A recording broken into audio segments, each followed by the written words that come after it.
Chapter 2.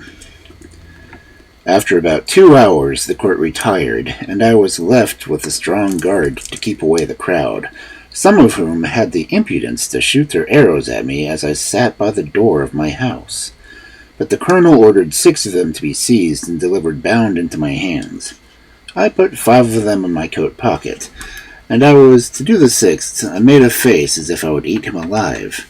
The poor man screamed terribly, and the colonel and his officers were very much distressed, especially when they saw me take out my penknife. But I soon set them at ease, for cutting the strings he was bound with, I put him gently on the ground, and he ran away. I treated the rest in the same manner, taking them one by one out of my pocket, and I saw that both the soldiers and people were delighted at this mark of my kindness. Toward night I got with some difficulty into my house, where I lay on the ground, as I had to do for a fortnight, till a bed was prepared for me out of 600 beds of the ordinary measure. 600 servants were appointed to me, and 300 tailors made me a suit of clothes. Moreover, 6 of His Majesty's greatest scholars were employed to teach me their language, so that I soon was able to converse in a fashion with the Emperor, who often honored me with his visits.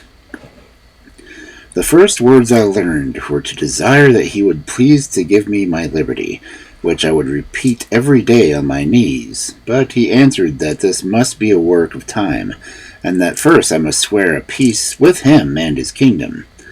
He told me also that by the laws of the nation I must be searched by 2 of his officers, and that this could not be done without my help. He trusted them in my hands, and whatever they took from me should be returned when I left the country. I took up the 2 officers and put them into my coat pockets.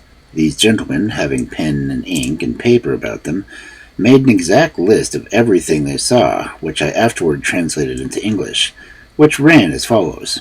In the right coat of the great mountain man we found only one great piece of coarse cloth, large enough to cover the carpet of your Majesty's chief room of state. In the left pocket we saw a huge silver chest with a silver cover which we could not lift. We desired that it should be opened, and one of us, stepping into it, found himself up to mid-leg in a sort of dust, some of which, flying into our faces, sent us both into a fit of sneezing. In his right waistcoat pocket we found a number of white thin substances, folded one over another, about the size of 3 men, tied with a strong cable, and marked with black figures which we humbly conceived to be writings. In the left were a sort of engine, from the back of which extended 20 long poles, with which we conjecture the mounted man combs his head. In the smaller pocket on the right side were several round flat pieces of white and red metal of different sizes. Some of the white, which appeared to be silver, were so large and heavy that my comrade and I could hardly lift them. From another pocket hung a huge silver chain with a wonderful kind of engine fastened to it, a globe of half silver and half of some transparent metal.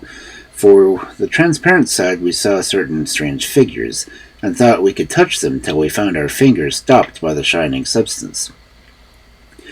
The engine of this made an incessant noise, like a water-mill, and we conjectured that it is either some unknown animal or the god he worships, but probably the latter, for he told us that he seldom did anything without consulting it.